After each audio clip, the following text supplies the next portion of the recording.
Engine spin-up time almost complete. Total time 5 minutes 22 seconds. Right on schedule. How are the helium-3 valves holding, Nova? We double-checked the leakage concerns this morning before the launch. All signs green. Any changes to the calculation sequence from Voltaire? No changes since we uploaded the last figures yesterday. It's a clean shot from here to Jupiter. One day the computer will be on board the spaceship. Just imagine that. One miracle of science at a time, Canaveral. Counting down. 5, 4, 3, 2, 1.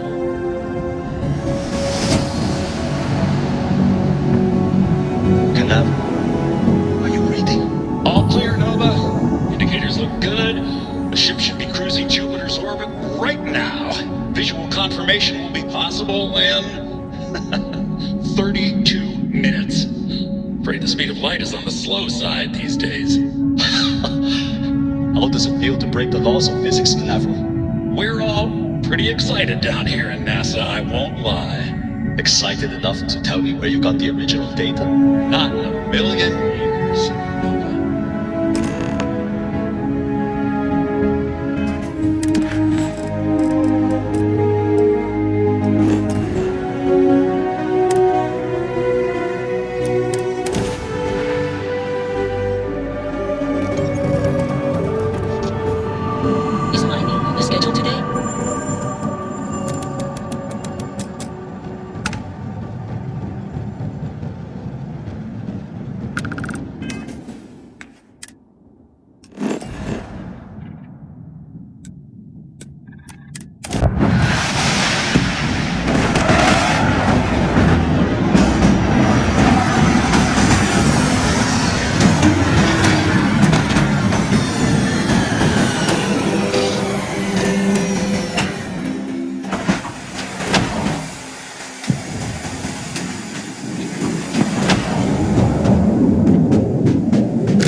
Station log.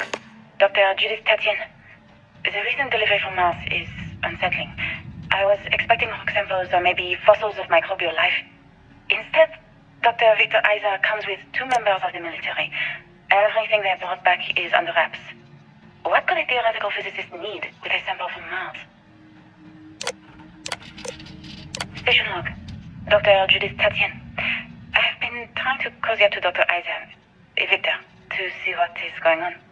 His team has completely commandeered one of the labs with those 2 military handlers, checking who comes in and out. I joked that maybe he found a little gray man doing an autopsy. Station log. Dr. Judith Tatian. I have never been so nervous since I defended my dissertation. 4 hours talking to Victor and his team about theoretical metals, atomic bonding.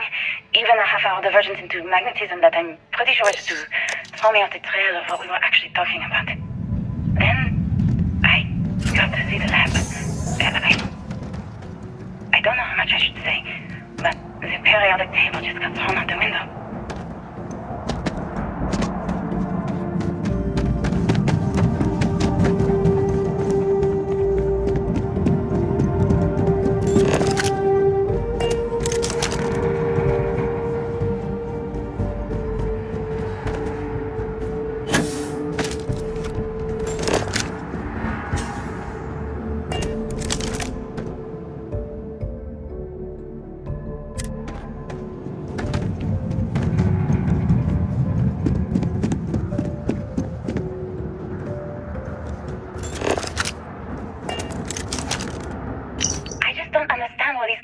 Came from. There's something wrong with the math? I think it's quite straightforward. That's not what I'm asking.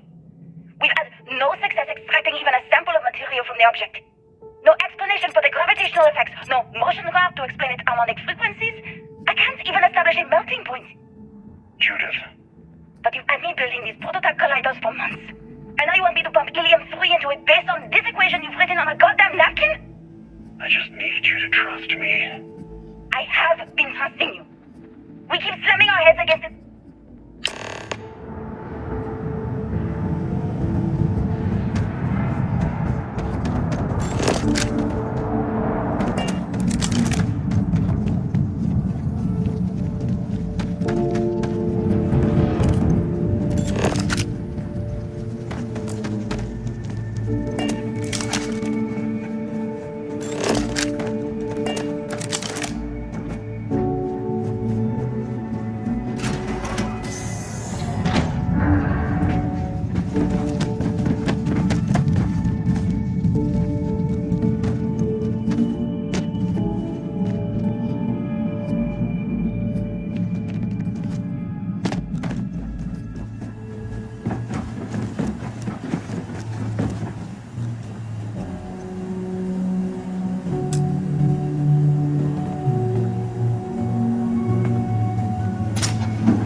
Station log.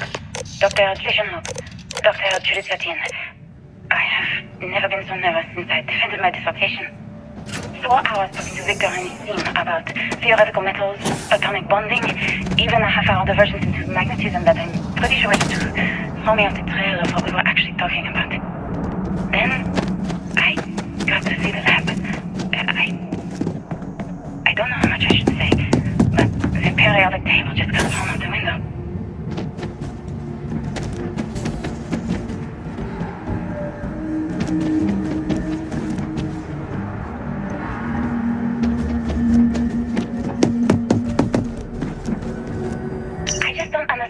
Calculations came from.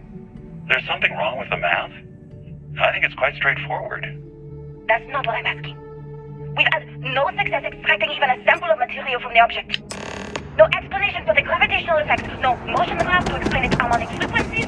I can't even establish a melting point. I've been telling you to look at colliders for months. And now you want me to pump helium-3 into it based on this equation you've written on a goddamn napkin? I just need you to trust me. I have been trusting you. We keep slamming our heads against a brick wall, getting nothing. And you keep coming up with something new to try. Like, you know what's going to happen. Where are you getting your information, Victor? I'm sorry, Judith. Look, not here, okay? Somewhere off base. I'll tell you everything. But I'm not lying, okay? We're going to discover something important here. I promise.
Repair not possible.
Project Log, Dr. Victor Isa.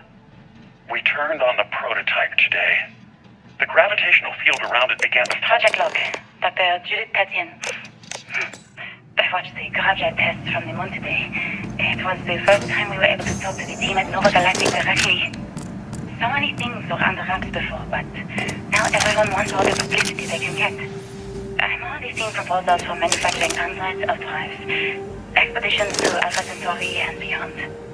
It's also overwhelming and worrying. It could take years, decades, before we know what all these side effects of avoiding a crash drive can be. But no one wants to hear them right now. Like a bunch of pioneers racing towards the edges of the frontier without knowing about the grizzly bears in the mountains.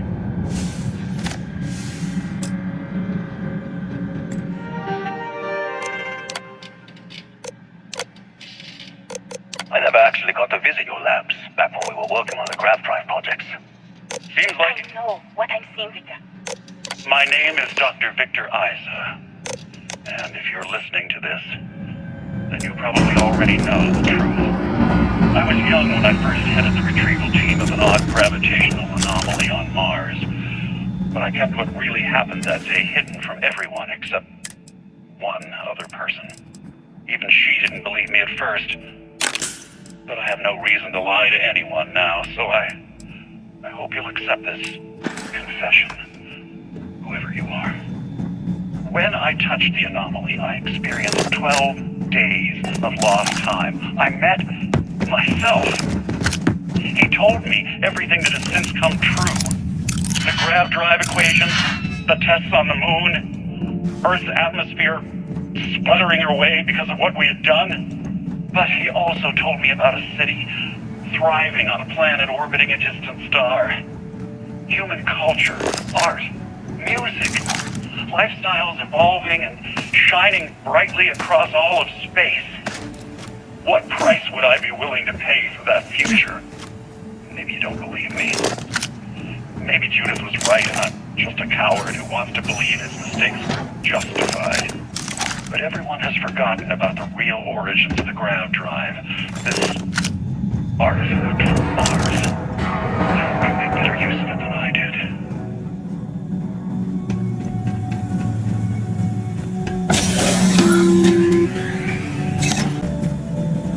Constellation, arrive to the surface of Earth. We need to discuss what you found. And it looks like other Starborn got here before us. So, you might have company.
you understand now why I asked you to come here?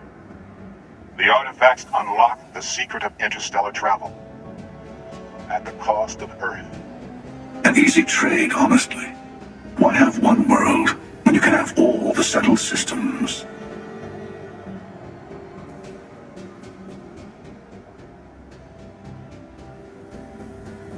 Assuming we weren't going to lose it anyway. War, disease, famine, all the classics. Don't you see? The power of the artifacts forced humanity to the stars. They didn't get to make a choice. How many would have chosen Earth? And what gave Victor Isa the right to choose for them? You see the hypocrisy in what the emissary is saying, right?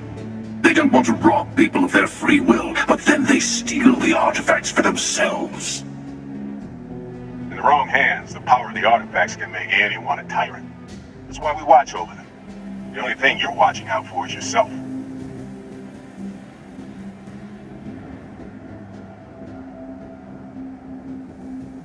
Join me, old friend. We can collect the final pieces together. Oh, no, you don't. You're not his old friend, remember? You're from another universe. Don't try to manipulate him. Okay. I couldn't win you over on philosophy. How about pragmatism? I'm more powerful than the emissary. Than any other Starborn. And you might not understand why, but I want you to succeed. You've never gotten this far before. I need to see what happens to you.